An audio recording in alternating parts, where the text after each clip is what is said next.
Hey there, financial friends. Welcome back to our channel, where we break down practical tips to help you manage your money smarter in 2025. Today's video is all about something super straightforward but surprisingly useful: figuring out exactly how many credit cards you have. Whether you're organizing your finances, checking for forgotten cards, or just curious, this guide will get you sorted in no time. Let's dive right in. First off, start with the basics. Grab your wallet, purse, or any spot where you keep your cards physically. Lay them out and count them. It's that simple. But what if you have cards you don't carry around? That's where digital tools come in, especially in 2025 with advanced apps and security features. Next, log into your online banking portal. Most banks let you see a full list of your accounts, including credit cards, all in one place. If you have cards from different issuers, visit each company's website or app.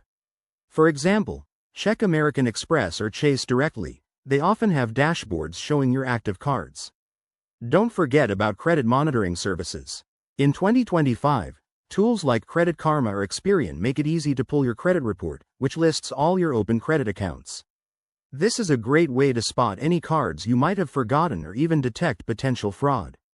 Pro tip: you're entitled to a free annual credit report from each major bureau, so take advantage of that.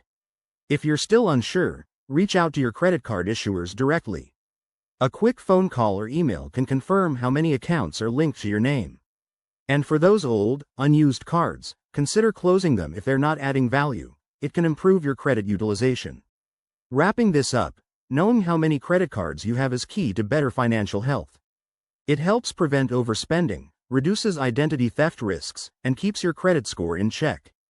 Thanks for watching. If you found this helpful, hit that like button, subscribe for more 2025 finance hacks, and drop a comment below with your tips.